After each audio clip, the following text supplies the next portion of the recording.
Bismillahirrahmanirrahim.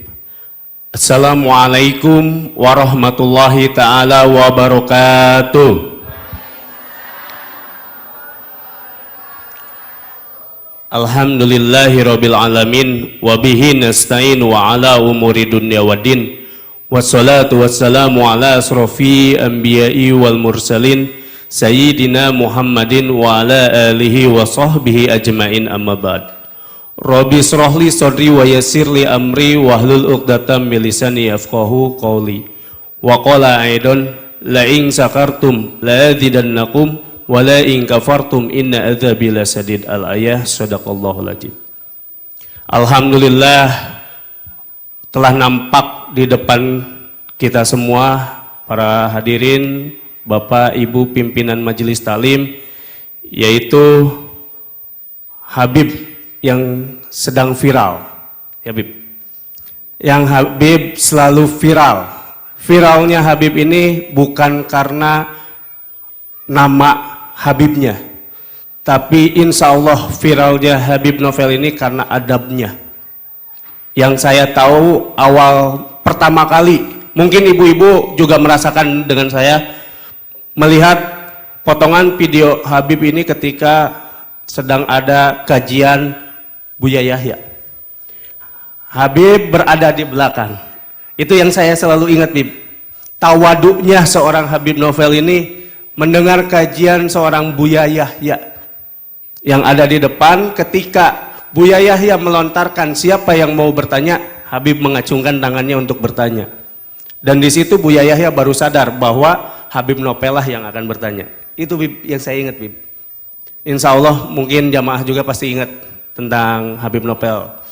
Dan saya pribadi, mungkin bapak-bapak, ibu-ibu jamaah pun merasa sangat berbahagia hari ini dihadiri oleh Habib Novel Alaidrus, kekasih Allah, cucu keturunan Nabiullah Muhammad Sallallahu Alaihi Wasallam. Dan insya Allah beliau akan menyampaikan beberapa kajian, beberapa menit menjelang berbuka. Setelah itu baru jika ada bapak ibu dari pimpinan majelis, karena tadi ada 4 kota yang disebutkan, 1 kota mewakili 1 pertanyaan. Jakarta, Tegal, Pemalang, Pekalongan. Jadi setelah Habib nanti menyelesaikan penyampaian ceramahnya untuk menunggu berbuka nanti, akan dibuka 4 pertanyaan untuk Habib Novel. Bukan begitu, Bib? Mari kita sambut dan dengarkan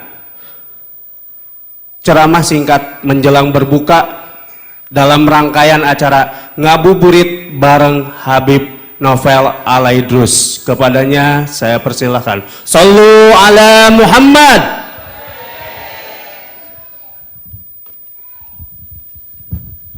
Bismillahirrahmanirrahim.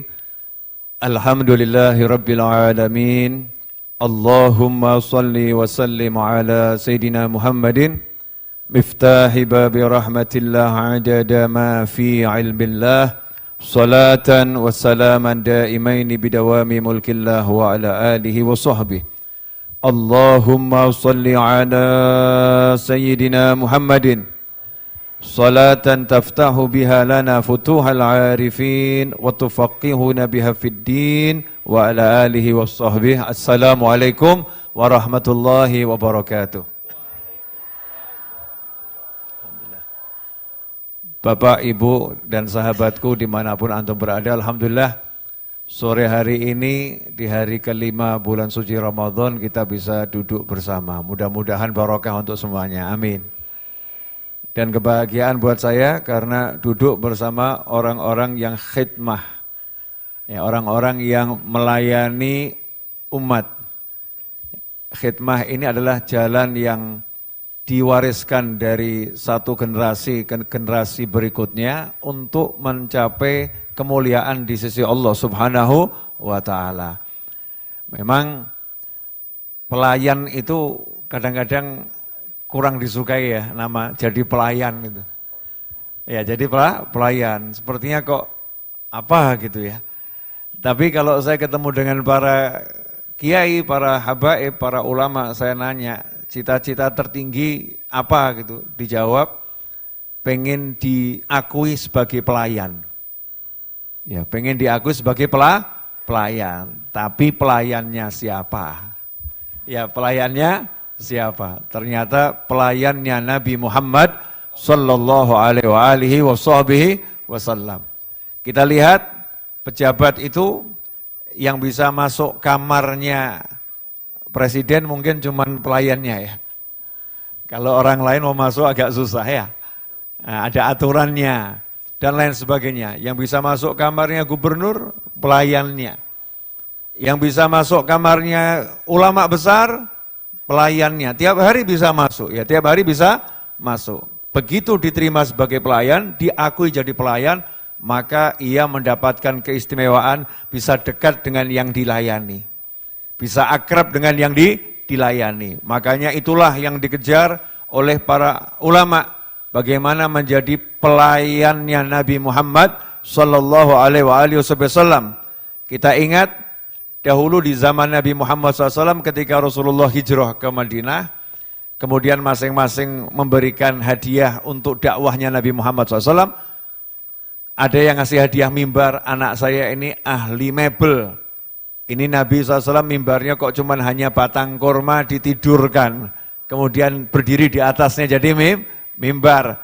Maka seorang ibu yang dia itu anaknya ahli mebel datang menghadap Nabi Muhammad SAW, ya Rasulullah, anak saya ahli ya buat mebel.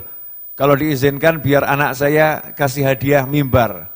Diukir sendiri, dibuat sendiri. Diterima oleh Nabi Muhammad SAW. Masing-masing menyumbangkan apa yang dimiliki. Ada seorang ibu datang. Ya Rasulullah SAW, saya enggak punya apa-apa.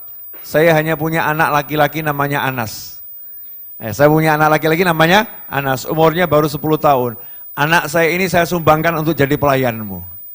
Anak saya ini saya sumbangkan untuk jadi pelayanmu. Sayyidina Anas bin Malik radhiyallahu ta'ala anhu diterima menjadi pelayannya Nabi Muhammad SAW selama 10 tahun sampai wafatnya Nabi Muhammad SAW. Hasilnya apa? Didoakan oleh Rasulullah SAW, Anas bin Malik radhiyallahu anhu, satu, panjang umurnya. Ya, panjang umur tuh enak gak? Nanti dulu. Panjang umur tapi stroke mau. Naudzubillah min dzalik. Panjang umur sehat tapi pikun, mau? Enggak mau. Naudzubillah min dzalik. Panjang umur ada tambahannya, sehat. Ya, panjang umur sehat. Ini doakan panjang umur. Panjang umur kemudian anaknya banyak. Enak enggak itu? Enak, karena panjang umur kalau sendiri repot juga ya. Pernah di Solo ada satu Habib umurnya 95 tahun. Sakit, dijenguk oleh kawan-kawannya, sahabat-sahabatnya. Didoakan, semoga Habib panjang umur. Jawabannya, jangan doakan saya panjang umur, doakan husnul khotimah saja. Ditanya, kenapa Habib kok minta didoakan husnul khotimah? Lah teman-teman saya ini, kamu semua ini, kamu ini temannya cucu saya. Teman-teman yang seusia saya udah meninggal dunia. Saya hidup sama teman-temannya cucu saya, sendiri saya nggak ada temannya. Lebih baik saya segera menyusul teman-teman saya yang di alam barzah. Daripada kumpul sama kalian yang beda generasi, nggak mudah. Sendiri panjang umur, belum tentu orang kuat. Maka didoakan oleh Nabi Muhammad SAW, panjang umur, anaknya banyak. Maka Sayyidina Anas bin Malik radhiyallahu ta'ala anhu, itu kalau mau khutmul Quran, nggak usah ngumpulin tetangga. Ya, nggak usah buat kumpulan-kumpulan. Karena anak cucunya dikumpulkan di rumah habis subuh untuk khatamkan Al-Quran, jumlahnya lebih dari 100. Ya, jumlahnya lebih dari 100. Usianya, ada riwayat mengatakan 95, ada mengatakan lebih dari 100 tahun. Artinya usia Anas bin Malik radhiyallahu ta'ala anhu di antara 90 sampai 100 tahun. Panjang umur, kemudian anaknya banyak. Panjang umur, anak banyak, gak punya duit, pusing. Ya, gak punya duit, pusing. Makanya Al-Quran itu jeli. Ketika memerintahkan kita untuk banyak istighfar, Nabi Nuh berkata pada kaumnya, "Faqultu astaghfiru rabbakum innahu kana ghaffara yursilis samaa'a 'alaikum midrara wa yumditkum bi amwalin wa banin." Selain dikasih hujan yang sebagai solusi saat itu atas paceklik yang panjang, Karena kalau nggak ada air pada mati, maka dikasih kehidupan dulu buat orang yang istighfar. Kalau kalian istighfar nanti hujannya turun. Kemudian setelah itu wa yumditkum bi amwal, kalian diberi harta yang beraneka ragam, hartanya banyak. Wa banin, baru anak yang banyak. Kenapa? Karena kalau anak banyak nggak punya duit repot. Makanya kayak punya duit dulu yang banyak, itu urutannya Al-Qur'an ya, punya duit yang banyak, kemudian anaknya banyak sehingga nggak menimbulkan masalah, nggak jadi pusing, udah siap semua, tenang. Maka didoakan oleh Nabi Muhammad SAW, Anas bin Malik radhiyallahu taala anhu, anaknya banyak, rezekinya berkah dan banyak. Rezekinya berkah dan banyak. Sehingga dikatakan kebunnya orang lain 1 tahun panennya sekali, kebunnya Anas bin Malik 1 tahun panennya 2 kali. Nah setelah semua itu belum sempurna. Panjang umur, anak banyak, kemudian rezekinya banyak dan barokah, belum sempurna. Lah kalau enggak iman sama Allah Ta'ala nanti akhir usianya, na'udzubillah min dzalik. Kalau enggak taat sama Allah Ta'ala, na'udzubillah min dzalik. Kalau ternyata nanti masuk neraka, na'udzubillah min dzalik. Didoakan oleh Nabi Muhammad sallallahu alaihi wasallam, dan engkau meninggal masuk surganya Allah Subhanahu wa Ta'ala. Siapa yang enggak pengen? Panjang umur, sehat walafiat, anak banyak, rezeki berlimpah, meninggal masuk surga. Itu idaman semua manusia yang diinginkan seperti itu. Bagaimana mendapatkannya? Karena menjadi pelayannya Nabi Muhammad sallallahu alaihi wasallam, sehingga mendapatkan banyak benefit, banyak keuntungan, di antaranya doanya Nabi Muhammad sallallahu alaihi wasallam. Kemudian yang kedua, Sayyidina Abdullah bin Abbas radhiyallahu taala anhuma. Sayyidina Abdullah bin Abbas ini adalah sepupunya Nabi Muhammad SAW. Tapi usianya masih kecil ya, usianya masih kecil, sehingga sering dikeloni oleh Nabi Muhammad sallallahu alaihi wasallam. Nah, Sayyidina Abdullah bin Abbas dapat ilmu yang luar biasa. Dikatakan habrul ummah, ulamanya umat ini, ahli tafsirnya umat.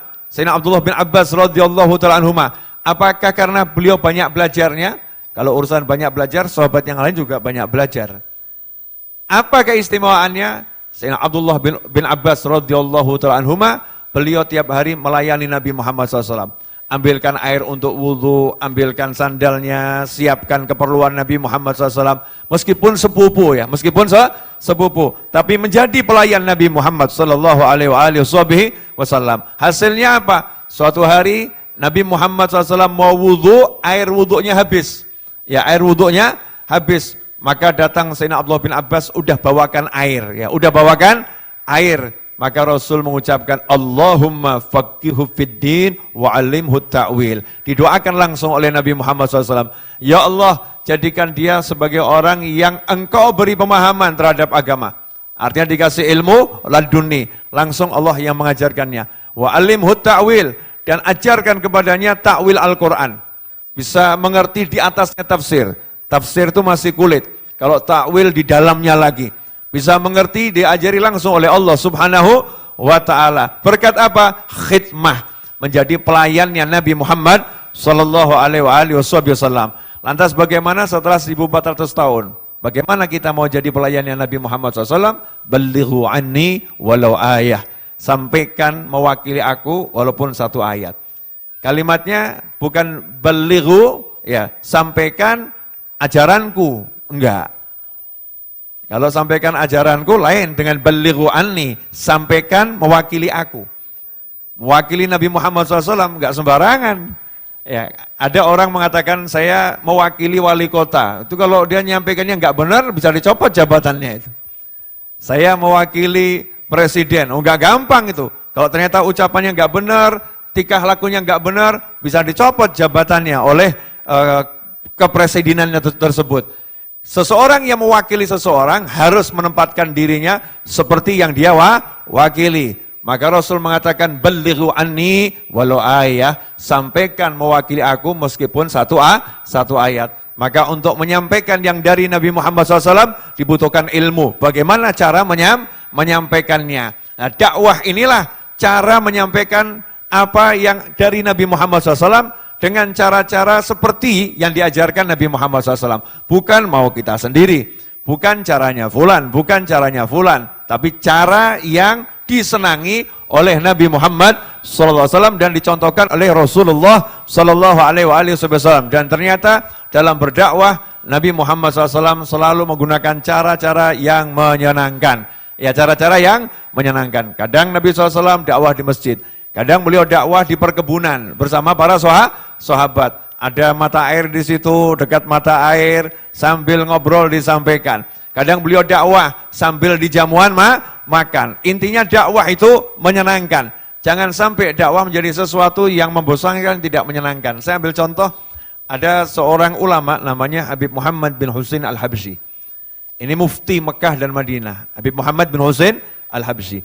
Habib Muhammad ini punya putra namanya Habib Husain. Namanya Habib Husain bin Muhammad bin Husain Al-Habsyi.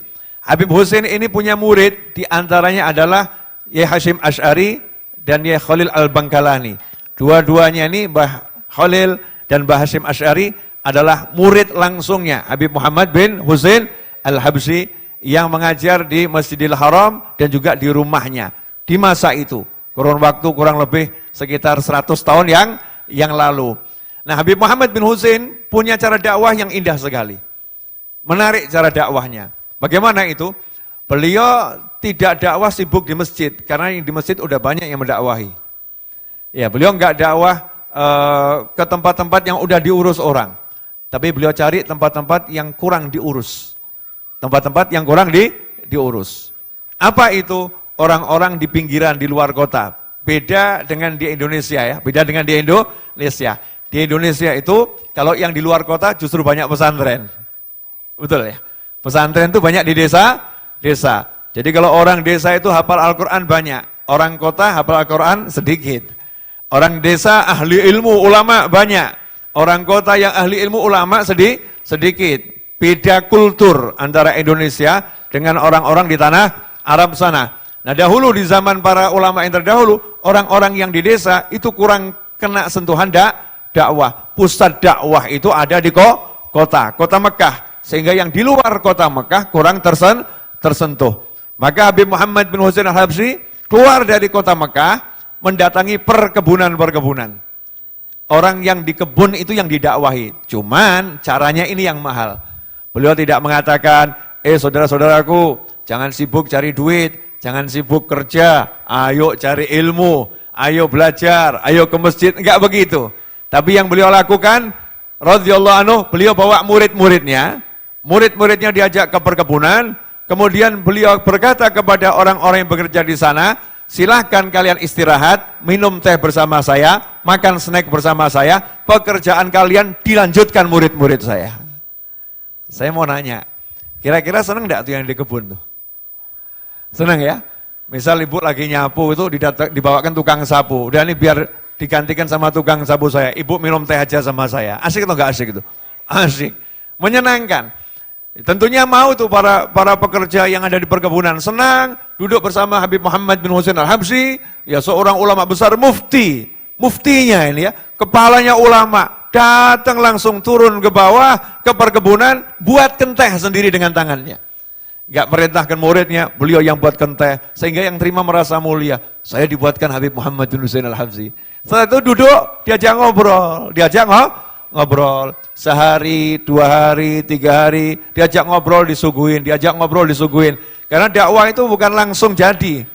Semua ada waktunya, ya ada sasarannya, ada strateginya, kemudian ada targetnya, bukan kemudian 1 hari harus jadi, mungkin setahun, mungkin 2 tahun.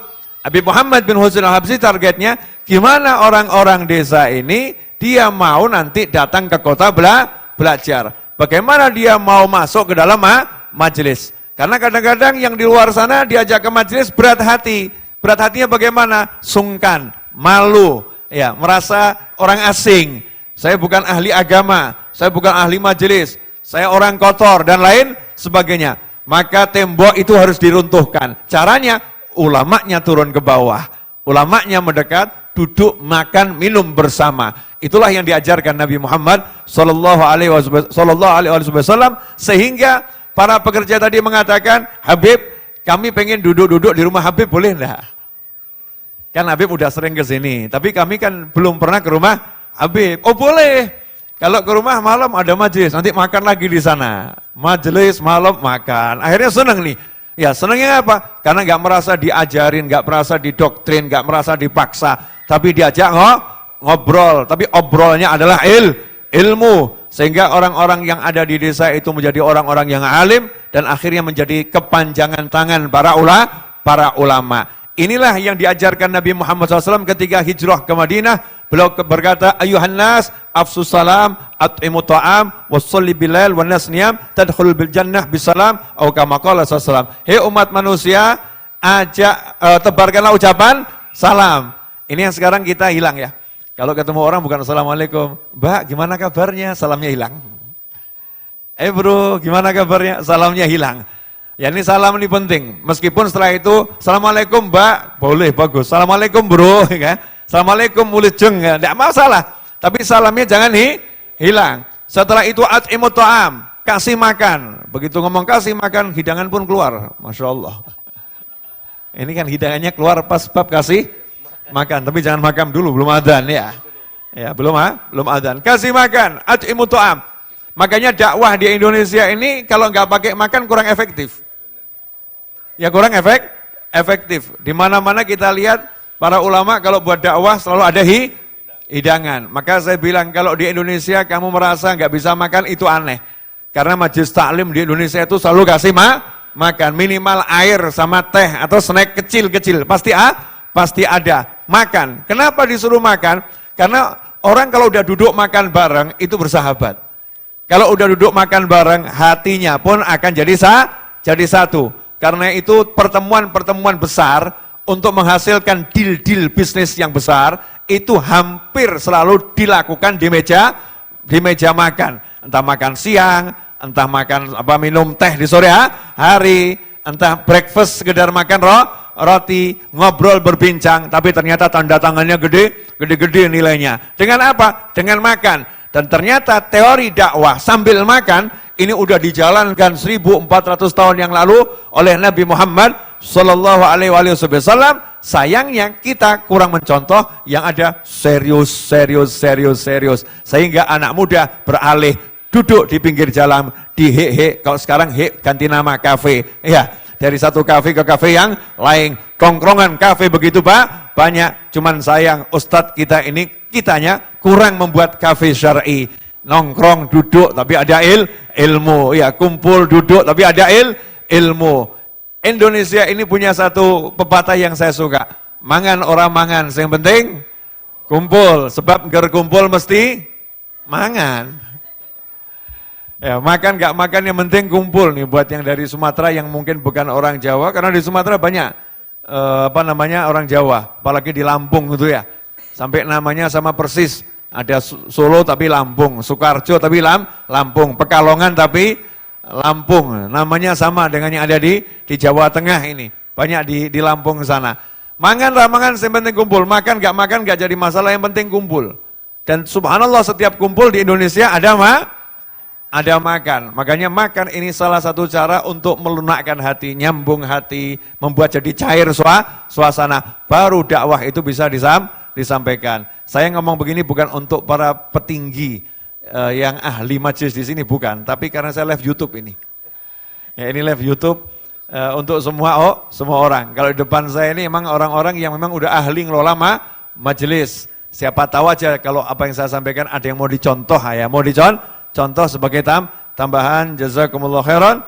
20 menit saya udah bicara, mudah-mudahan berkah dan manfaat. Mohon maaf saya terlambat, tadi saya nyupir sendiri dan hujannya lebat. Ya, mulai keluar Solo hujan lebat sampai Semarang. Semarang garing, nggak hujan tadi ya. Nah, setelah sampai mau masuk Batang itu hujannya terusnya luar biasa. Masuk Pekalongan hujannya berhenti karena hujannya deres, jadi nggak bisa kenceng. Harus sesuai peraturan yang berlaku. Nah, nyampainya agak terlambat. Mohon maaf. Insya Allah barokah dan manfaat. Kurang lebih saya mohon maaf. Waktu selanjutnya saya serahkan pada moderator. Terima kasih untuk penyampaiannya Habibana Novel Alaidrus. Jadi untuk para hadirin dan jamaah, kita buka sesi pertanyaan menjelang berbuka puasa. 4 pertanyaan dari masing-masing perwakilan. Mangga Bapak Ibu yang memiliki pertanyaan di luar materi boleh nggak Bib? Di luar materi yang tadi boleh, karena sehafal saya materi tadi cuma 2 atau 3 penyampaian, yaitu dari salah satu sahabat Nabi, yaitu Sayyidina Anas, kemudian Abdullah bin Abbas, dan terakhir tentang makan. Nah itu yang paling inti terakhir. Jadi Bapak Ibu yang mempunyai pertanyaan di luar daripada materi, mangga saya kasih kesempatan penanya pertama. Mangga. Dimulai Ahwat dulu berarti ya? Nggak apa-apa. Perwakilan dari kota mana Bu? Bismillahirrahmanirrahim. Assalamualaikum warahmatullahi wabarakatuh. Habib, jadi lupa lagi. Sebelumnya saya mau memperkenalkan diri saya dulu. Nama saya Anissa dari Tegal. Saya ini kan baru belajar hijrah udah setahun lebih. Dan saya juga sering lihat Habib tuh di TikTok, di YouTube juga. Masalah adab saat bersalaman gitu. Jadi yang tadinya saya kalau jalan itu selalu lurus, sekarang tuh saya lebih suka menunduk. Kalau bertemu dengan yang lebih tua saya ajak salaman gitu, tapi yang mahram gitu. Tapi pertanyaan saya pernah baca bahwa sihir itu sudah ada dari zaman Nabi Musa. Kalau seandainya ada orang yang udah terkena sihir udah bertahun-tahun, gimana sih Bib cara menghilangkannya? Apakah ada amalan-amalan yang baik gitu agar tidak menimbulkan kemusyrikan gitu? Gimana Bib jawabannya? Makasih. Makasih, jazakumullah khairan. Pertanyaannya dari Ibu Anissa Tegal tentang masalah sihir. Masalah sihir. Sihir itu ilmu ya, yang haram untuk dipelajari. Efeknya nyata dan benar-benar ada. Makanya dikisahkan dalam Al-Quran sampai pada zaman Nabi Muhammad SAW. Hanya saja sihir itu efeknya adalah penyakit. Ya, efeknya penyakit. Ada yang sampai tubuhnya panas, ya. Ada melihat sesuatu padahal jadi berhalusinasi, yang dilihat itu tidak ada. Maka sikapnya apa buat orang yang kena sihir? Naudzubillah min dzalik, insyaallah semuanya selamat. Amin. Yang nomor 1 itu penyakit. Jadi ya harus sabar. Ya harus sabar. Orang sabar itu bagaimana? Ya tidak berkeluh kesah. Kemudian yang kedua, tidak boleh berprasangka buruk. Nah kadang-kadang datang ke orang, dikasih tahu sama orang, kamu dibuat sama fulan. Kalau ada yang ngomong seperti itu langsung katakan, enggak benar, tinggalkan orang itu. Ya tinggalkan orang itu, karena ini namanya mengadu domba tanpa buktinya nyata. Orang yang ahli, enggak akan memberitahu sekalipun siapa yang ngerjain, siapa yang buat. Dia hanya akan obatin, dia akan obatin. Jadi sikap hati kita sabar dan jangan pernah prasangka buruk pada siapapun. Jangan-jangan dia, enggak boleh. Itu hukumnya haram berprasangka buruk. Kemudian setelah itu kita harus ngapain? Berobat. Ya, harus berobat. Namanya penyakit yang kena ke seseorang tersebut, dia harus berobat. Berobatnya ke siapa? Ke yang ahli. Ya, ke yang ahli. Nah, untuk dapat yang ahli ini kan nggak mudah. Kadang-kadang setiap orang ngaku ahli. Ya, setiap orang ngaku ahli. Maka kita ambil obat yang umum saja. Pengobatan secara umum. Misal begini, ada orang sakit kepala. Di apotek itu kan ada dijual obat untuk sakit kepala yang boleh dikonsumsi oleh masyarakat umum tanpa harus dengan resep dokter. Betul ya? Nah, kita lakukan itu dulu. Orang yang dikira kena sihir tadi ya, Dia minum obat-obat yang menurut dokter boleh dikonsumsi umum. Apa itu? Al-Ikhlas 3 kali, Al-Falaq 3 kali, An-Nas 3 kali, dibaca tiap pagi, dibaca tiap sore, dibaca mau tidur, kemudian habis sholat baca ayat kursi, mau tidur baca ayat kursi. Semua ini adalah surat-surat dan ayat-ayat yang dia menyingkirkan pengaruh buruk daripada ilmu sihir. Kemudian setelah itu ngapain? Ya diperbanyak minta tolong sama Allah Ta'ala, berdoa pada Allah Subhanahu wa Ta'ala dan meninggalkan yang haram di tubuhnya. Kadang-kadang enggak berusaha berobat sana, berobat sini, tapi yang haram masih dijalankan. Ya otomatis nempel terus tuh sihirnya. Naudzubillah min dzalik. Setelah itu tawakal pada Allah. Karena ini penyakit yang bisa menyembuhkan hanya Allah. Kadang-kala seseorang memang diuji sama Allah. Sekian lama penyakit itu nempel. Untuk apa? Naikkan pangkatnya. Untuk naikkan pangkatnya. Untuk menghapus dosanya. Untuk menjadikan dia yang punya pangkat tinggi nanti di surganya Allah Subhanahu wa Ta'ala. Kalau sikap ini sudah dijalani, maka semoga kita selamat dari sihir apapun. Seseorang yang kena sihir tak ubahnya dengan orang yang kena penyakit yang lain. Ya tak ubahnya dengan orang yang kena penyakit yang lain. Yaitu bersabar, kemudian berobat. Nah, obatnya yang umum-umum saja, karena saya juga nggak ngerti ahlinya penangkal sihir siapa, jadi saya tidak bisa merekomendasikan pada siapapun. Cukup insya Allah apa yang udah diajarkan Nabi Muhammad SAW dengan baca Al-Ikhlas 3 kali, Al-Falaq 3 kali, An-Nas 3 kali, dan zikir-zikir nabawi serta zikir yang diajarkan oleh para ulama, insya Allah itu cukup. Seperti misalnya membaca Wirdun Nawawi, wirid yang disusun oleh Imam Nawawi, pengarang kitab Riyadhus Shalihin, yang dibaca di pagi hari dan di sore hari. Membaca Ratibul Haddad yang disusun oleh cucu Nabi Muhammad SAW, Habib Abdullah Haddad, kumpulan dari zikir-zikir yang dibaca di malam hari. Membaca Wirdul Latif, kumpulan zikir-zikir Nabi yang disusun oleh Habib Abdullah Haddad untuk dibaca di pagi hari dan di sore hari. Insya Allah kalau semua itu sudah dijalankan, penyakitnya masih ada, ya sabar. Namanya sakit itu butuh waktu, butuh proses. Nanti kalau sibuk pindah sana, pindah sini, akhirnya pikirannya ke penyakit, itulah sakit yang sebenarnya. Orang yang sibuk menghabiskan waktunya mikirin penyakit sehingga bisa menikmati sehat yang dia miliki. Karena nggak mungkin sekujur tubuhnya sakit. Ada orang sakit giginya, matanya nggak sakit, telinganya nggak sakit, iya, tangannya nggak sakit, pikirannya dibawa ke giginya terus, sehingga matanya melihat suaminya yang ganteng rasanya nggak enak, melihat istri yang cantik rasanya nggak enak, dengar musik yang merdu rasanya nggak enak, dia bisa jalan-jalan menikmati pemandangan rasanya nggak enak. Karena apa? Sibuk pikirannya mikirin satu penyakit. Penyakit untuk diobati dan disabari. Cara pengobatannya udah diajarkan oleh Nabi Muhammad Sallallahu Alaihi Wasallam, cukup diikuti dan juga petunjuk para ulama yang ahli, dan jangan sembarangan menghampiri orang-orang yang mungkin dipandang atau dianggap dia punya kemampuan. Bisa jadi itu asli, bisa jadi itu palsu, maka harus berhati-hati. Jazakumullah khairan. Terima kasih. Terima kasih Habib atas jawabannya. Gimana Ibu Anissa? Sudah terwakili ya. Untuk penanya yang kedua, Bapak, Ibu. Punten.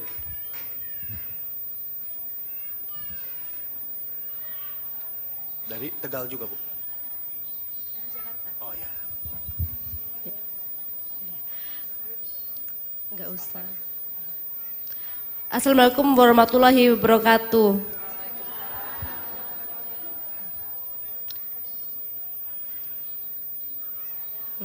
Perkenalkan, nama saya Karin dari Jakarta.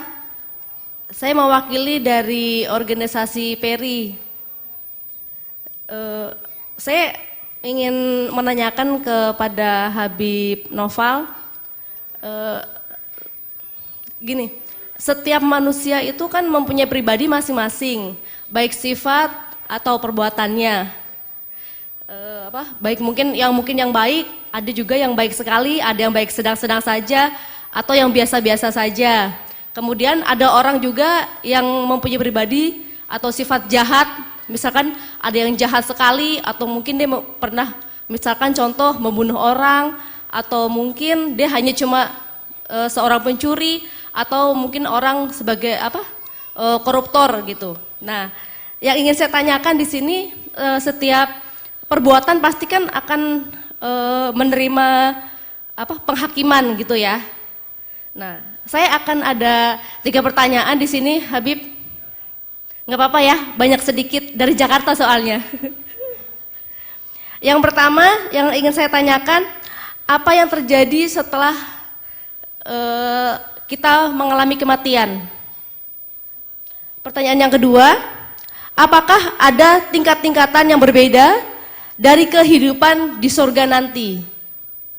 Yang ketiga, bagaimana kekekalan di neraka? Suatu hukuman yang adil untuk setiap dosa-dosa yang dilakukan oleh manusia selama di dunia ini. Begitu pertanyaan saya, Habib. Terima kasih. Makasih banyak, jazakillah khairan. Pertanyaannya bagus. Ya. Yang pertama, apa yang terjadi setelah mati? Alhamdulillah kita masih hidup. Jadi kita belum tahu. Ya, kita belum tahu gitu ya. Nah, tapi berdasarkan informasi langit yang harus diimani, diimani bahwasanya setelah kematian itu ada kehidupan, maka yang jadi setelah mati adalah hidup lagi. Karena itu saya suka lagunya Mbah Surip, bangun tidur, tidur lagi, bangun tidur, tidur lagi. Jadi setelah mati manusia itu akan hidup lagi di alam sana. Apakah pernah mati kalau begitu? Mati adalah sebuah nama untuk keluarnya ruh dari jasad. Ya, mati adalah sebuah nama untuk keluarnya ruh dari jasad. Sementara ruh belum mengalami kematian kecuali nanti di hari kiamat ketika ditiupkan sangka kala. Tapi ketika dicabut itu ruhnya enggak mati, ruhnya hanya pindah. Maka hanya berpindah kehidupan dari alam dunia menuju ke alam akhirat. Diawali alam akhirat itu dengan alam barzakh. Nah, di alam barzakh apa yang terjadi? Di situ ada nanti pertanyaan dulu. Warga baru datang kan ya ditanya, ya kamu punya paspor enggak? Ada visanya enggak, kan begitu? Kalau enggak ada paspor, enggak ada visa masuk Indonesia, diapain enaknya? Deportasi. Ya dideportasi. Nah, kalau ternyata masuk alam barzakh ditanya, siapa Tuhanmu? Enggak bisa jawab. Siapa nabimu? Enggak bisa jawab. Ya dideportasi. Nah, deportasinya apa? Diazab. Ya diazab sehingga enggak bisa menikmati yang namanya kenikmatan alam barzakh. Kenikmatan-kenikmatan di alam itu nggak bisa dinikmati. Yang ada dia mendapatkan siksa, naudzubillah min dzalik. Ternyata kalau dia bisa jawab, maka dia lolos. Ya dia lolos. Maka insya Allah dia bisa mendapatkan kenikmatan alam barzakh. Jadi alam barzakh ini satu jenjang yang pertama sebelum seseorang itu mengalami nanti kebangkitan. Setelah itu dikumpulkan di mahsyar, baru nanti jalan ke surga atau ke neraka. Kemudian di surga, apakah ada tingkatannya? Ada. Nah, surga ada tingkatannya, semuanya nikmat, tapi ada tingkatannya, sesuai amalnya masing-masing. Fastabiqul khairat, makanya disuruh berlomba-lomba. Lah yang enak tuh yang jadi pembantunya orang soleh, karena dia nanti tingkatannya ngikut orang solehnya. Kalau dia dicintai sama orang soleh ya, makanya tingkatan paling tinggi itu tingkatan minal mahbubin, yang dicintai. Orang itu kalau dicintai nanti akan dicari sama kekasihnya. Kalau dicintai Nabi Muhammad SAW akan dicari oleh Nabi Muhammad SAW. Dicintai oleh ulama yang punya pangkat tinggi di sisi Allah akan dicari oleh ulama tersebut. Maka Rasul bersabda SAW, anta ma'aman ahbabta. Kamu bersama yang kamu cintai. Karena itulah para ulama mengajarkan amal ini. Bagaimana kita bisa dicintai oleh orang-orang yang soleh. Orang-orang yang punya kedudukan di sisi Allah Subhanahu wa Ta'ala. Kalau kemungkinan di dunia ini banyak dosa, ya banyak dosa. Untuk seorang muslim yang di dunia banyak dosa, insya Allah mudah-mudahan sebelum meninggal udah habis dosanya. Kok bisa begitu? Karena Allah punya sistem. Ya Allah punya sistem. Sistem yang pertama adalah minta ampun yang bersangkutan. Dengan dia minta ampun, insya Allah diampuni oleh Allah Ta'ala. Yang bersangkutan gak sempat minta ampun, Allah buat sistem. Seluruh umat Islam disuruh mintakan ampun untuk muslim yang lain. Bahkan khutbah Jumat itu khutbah yang kedua, kalau enggak mintakan ampun lil mu'minin wal mu'minat, khutbahnya enggak sah, salat Jumatnya juga tidak sah. Ada sistem memintakan ampun.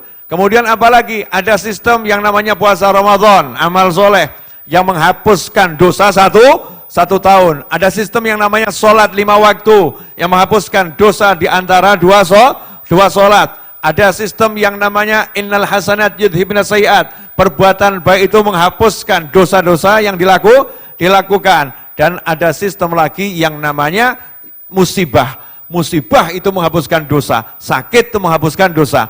Maka ada orang-orang yang berbuat dosa, enggak sempat istighfar, kurang amal soleh, sama Allah dikasih musibah, dikasih penyakit, rahmatanlah. Sebagai rahmat buat dia, karena Allah sayang. Kamu enggak minta ampun sih, ya, kamu enggak amal soleh sih, udah kasih sakit, itu paling mudah buat kamu. Sakit berapa hari dosanya habis. Ya dosanya habis, sehingga ketika meninggal dunia dia enggak punya dosa. Nah kemudian tentang kekekalan di neraka, untuk seorang muslim gak ada muslim yang kekal di neraka. Jadi kalau sampai muslim masuk neraka itu udah tingkatan paling parah. Kenapa? Karena seharusnya di alam dunia udah habis dosanya. Dengan dimintakan ampun, dengan kena musibah dan lain sebagainya. Di alam barzah, kalau toh masih ada sisa, di alam kubur sering dapat kiriman tuh dari anaknya, dari sepupunya, dari sahabatnya, dari temannya, dari muslimin muslimat yang mendoakan Allahumma ighfir lil muslimina wal muslimat al ahya'i minhum wal amwat. Didoakan terus. Kalau ada orang ziarah kubur, ya assalamualaikum ya ahlal kubur wa nahnu insyaallah bikum lahikun yaghfirullah lana walakum. Didoakan di situ biar diampuni. Maka dengan doa-doanya masih hidup, seharusnya yang meninggal itu juga udah habis dosanya. Nah kalau ternyata masih ada sisa-sisa nggak terampuni masuk neraka, maka ini merupakan amalnya di dunia, berarti ngerinya luar biasa. Naudzubillah min dzalik. Insyaallah kita semua termasuk orang-orang yang masih hidup belum meninggal, dosanya udah habis.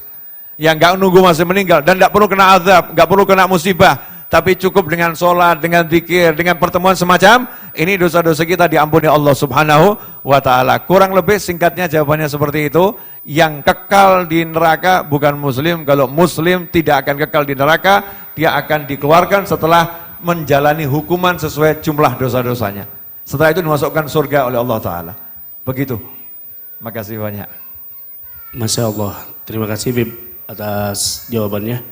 Mungkin ini satu pertanyaan terakhir ya menjelang kita berbuka. Kalau jika tidak ada pertanyaan, mungkin dari saya pribadi ya, Bib. Gimana bapak-bapak, ibu-ibu? Insya Allah pertanyaan saya ya mewakili bapak-bapak, ibu-ibu. Afwan Bib, mau bertanya nih Bib. Kalau kita bersolawat Bib, atau berzikir, itu kan harus atas izin Allah, nama Allah gitu. Benar-benar harus ridho karena Allah. Tapi boleh nggak kita bersolawat, tapi hati kita tuh minta supaya kita sugih?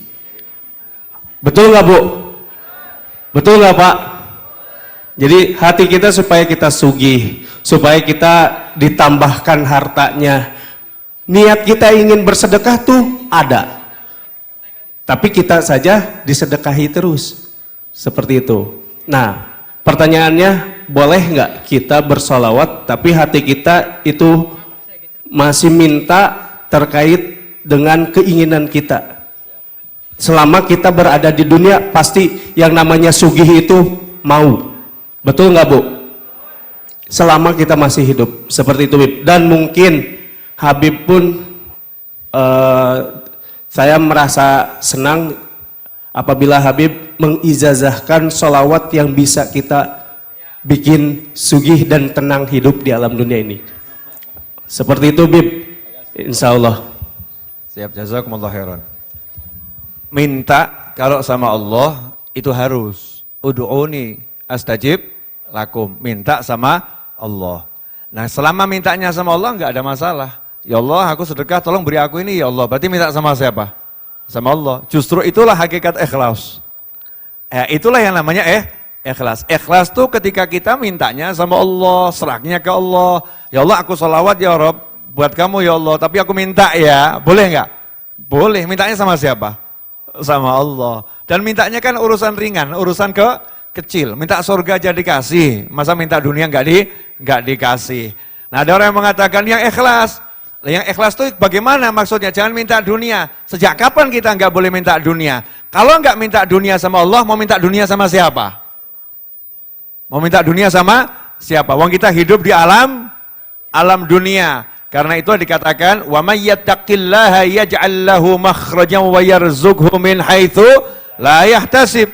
Bahkan untuk urusan takwa, barang siapa bertakwa kepada Allah, takwa itu sholat, puasa, zakat, haji, zikir, sholawat, sedekah, istighfar, amal soleh, meninggalkan maksiat, itu takwa. Bekti sama orang tua itu takwa. Siapa yang takwa janji Allah, yaj'al lahu makhraja, apapun masalahnya diberi solusi.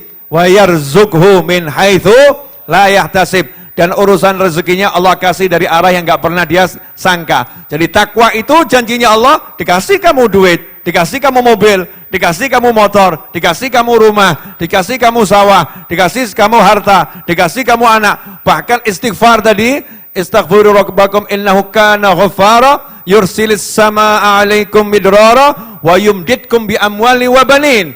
Allah menjanjikan semuanya itu setelah ampunan urusan dunia. Harta, anak, kebun, air yang sungai yang mengalir di dalamnya dan lain sebagainya. Maka jangan jauhkan umat dari amal soleh dengan alasan jangan kamu solawat untuk cari dunia. Justru carilah dunia dengan banyak bersolawat. Carilah dunia dengan tekun solat. Carilah dunia dengan banyak sodakoh. Carilah dunia dengan birrul walidain. Carilah dunia dengan silaturahim. Carilah dunia dengan banyak istighfar. Carilah dunia dengan zikir. Karena kendaraan terbaik untuk mencari dunia adalah amal soleh. Karena yang bisa berikan dunia dan akhirat hanya Allah subhanahu wa ta'ala. Nah, solawatnya apa? Semua solawat baik. Jangan tinggalkan solawat, khususnya 10 di pagi hari dan 10 di sore hari. Siapa solawat 10 di pagi hari, siapa solawat 10 di sore hari, dijamin dapat syafaat Nabi Muhammad SAW.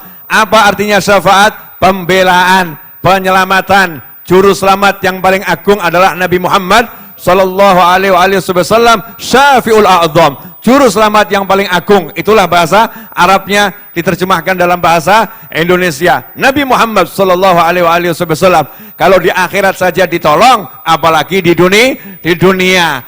Kalau dijabarkan nanti sampai subuh nggak selesai. Sementara perut sudah tampak mulai protes saudara-saudara.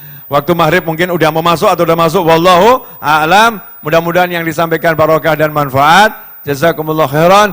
Dan saya minta maaf nanti nggak bisa sampai ikut berbuka. Setelah membatalkan saya akan lanjutkan perjalanan. Saya mau supir lagi ke Jakarta. Mudah-mudahan barokah manfaat. Ya, saya ke Jakarta tapi langsung balik lagi ke Solo. Ya, demi tugas. Ya, saya hanyalah supir yang kadang-kadang kalau mampir disuruh ceramah, begitu aja.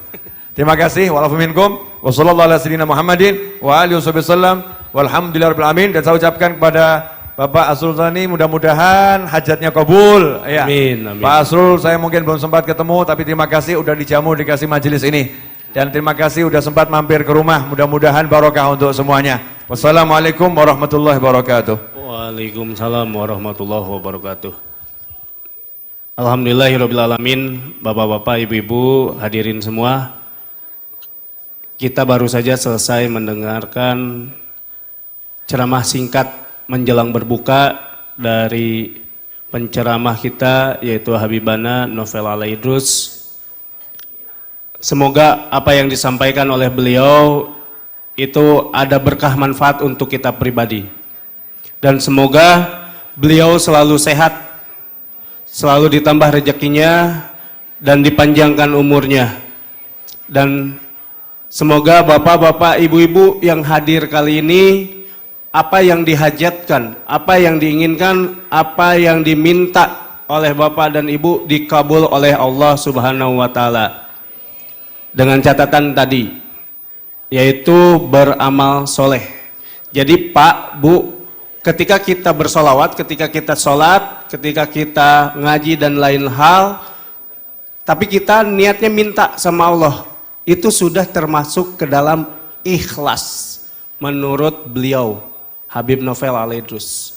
Kalau ibu yakin dengan jawaban beliau, berarti kita tinggal laksanakan. apa yang disampaikan oleh beliau. Mudah-mudahan pun diri kita belum sugih, mungkin anak kita yang akan sugih.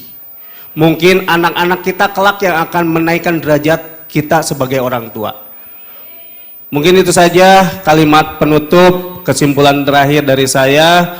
Kurang lebihnya mohon maaf, dan apabila ada kalimat atau perkataan dari saya yang kurang berkenan, tidak enak hati kepada hadirin semuanya, saya minta dibukakan pintu maaf selebar-lebarnya. Terakhir saya ucapkan hadanallahu wa iyyakum ajmain ila siratal mustaqim. Assalamualaikum warahmatullahi wabarakatuh.